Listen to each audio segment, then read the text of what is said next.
Hello everyone, welcome to creep essentials. आज का जो हॉरर इंसिडेंस है वो एक यूज़र ने रेडिट पे शेयर किया था। उस पोस्ट में यूज़र का नाम तो नहीं था, so let's just call him John. और ये पूरी वीडियो जॉन की पीओवी से होगी। So grab a blanket, turn off the lights and let's begin. Hi, मेरा नाम जॉन है और बाय प्रोफेशन मैं एक इंजीनियर हूँ। यह इंसिडेंस उस टाइम का है जब मैं रशिया में एक प्रोजेक्ट पे काम कर रहा था, Kola super deep borehole. Most of you might know about it. जिन्हें नहीं पता उन्हें मैं बता दूं कि Kola super deep borehole is the deepest man made hole on the earth and I was working on that project as an engineer. ये project 1970 में शुरू किया गया था, जिसका सोल पर्पस अर्थ क्रस्ट की स्ट्रक्चर और कंपोजिशन पर स्टडी करना था। हम ये होप कर रहे थे कि we would get as far as the mantle, जो कि क्रस्ट के नीचे वाली लेयर होती है, बट वी नेवर डिड। ऐसे ही एक दिन की बात है, ये नॉर्मल डेज से अलग था क्योंकि उस दिन जो हुआ उसने मेरी लाइफ पूरी तरह से चेंज कर दिया है। It was a cold December morning in 1992 and we were about to reach a record depth of 12,262 metres. सब कुछ नॉर्मल ही चल रहा था, जैसे हमेशा चलता है। मशीन्स ठीक से काम कर रही है, ड्रिल सही से काम कर। हम उस होल से आने वाले डेटा और सिग्नल्स को मॉनिटर कर रहे थे, तभी एक अजीब सी आवाज उस होल से आने लगी। ये साउंड काफी अजीब थी। ऐसा लग रहा था जैसे कोई चीख रहा हो, तड़प रहा हो, चिल्ला रहा हो। पर एक बात तो कंफर्म थी, इट वॉजंट ह्यूमन। ये एक हाई पिच साउंड था जो आपके रोंगटे खड़े कर दे। It would send chills run down your spine. And here's the recorded sample from that hole.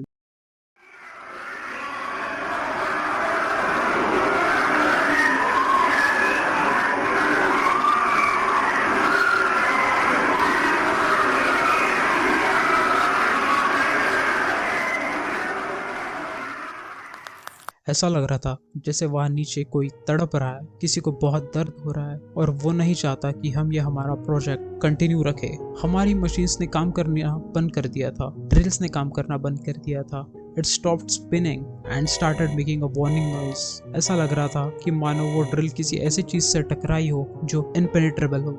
हम लोग काफी डरे हुए थे, सहमे हुए थे और साथ ही साथ हम लोग कंफ्यूज भी थे कि ऐसी क्या चीज हो सकती है जो इस तरह का साउंड प्रोड्यूस कर सकती है। वहाँ नीचे क्या है, ऐसी क्या चीज हो सकती है, ऐसा क्या हो सकता है जो इस तरह की आवाज निकाल सके, जो कि इतनी खौफनाक हो। ये चेक करने के लिए हमने डिसाइड किया कि हम ड्रिल को सरफेस पे लाएंगे और चेक करेंगे कि उसमें कोई टेक्निकल इशू या फिर कोई पार्ट डैमेज तो नहीं हुआ है। ऐसा करने में हमें कई घंटे लग गए। जब ड्रिल को पूरी तरह से बाहर निकाला गया और उसको एग्जामाइन किया गया तो ड्रिल का टिप देख के we were shocked by what we saw. The drill was covered with pieces of meat, torn and bloody, stuck to the drill.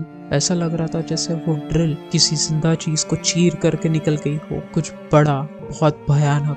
पर ये किस तरह का जानवर या क्रीचर होगा जो इतनी गहराई में, इतने ज्यादा टेम्परेचर में सरवाइव कर पा रहा है। हमें कुछ समझ नहीं आ रहा था कि हम क्या करें। हमारे पास ये जो कुछ भी हुआ उसका कुछ एक्सप्लेनेशन नहीं था।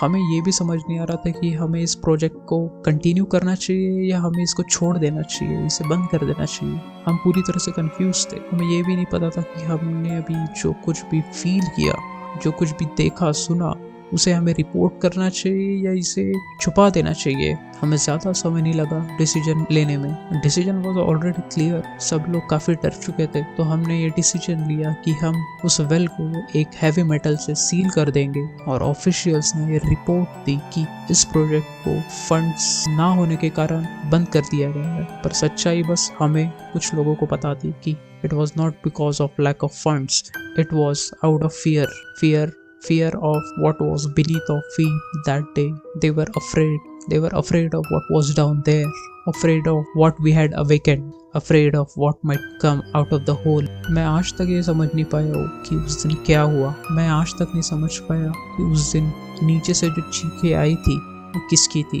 क्या वो जिंदा था, क्या वो मर गया, क्या वो अकेला था, क्या वो किसी कॉलोनी का पार्ट था, क्या वो नेचुरल था या आर्टिफिशियल या मैनमेड चीज। मेरे दिमाग में कई सारे सवाल हैं।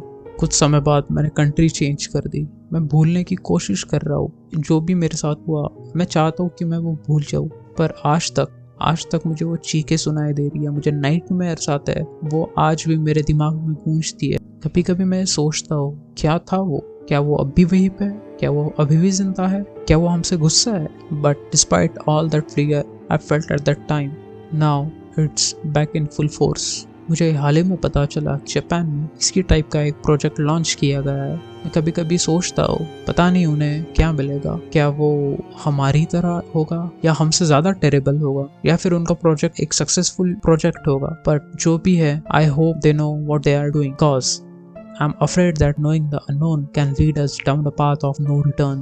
तो ये था आज का हॉरर इंसिडेंट्स जो रेडिट पे एक यूजर ने शेयर किया था। आई होप आप सबको आज का ये हॉरर इंसिडेंट्स पसंद आया हो। अगर आपको आज का ये हॉरर इंसिडेंट पसंद आया तो make sure to like the video and make sure to share it as much as possible, ताकि चैनल ग्रो करने में हेल्प करे। And make sure to subscribe as well so that you don't miss any future updates. See या।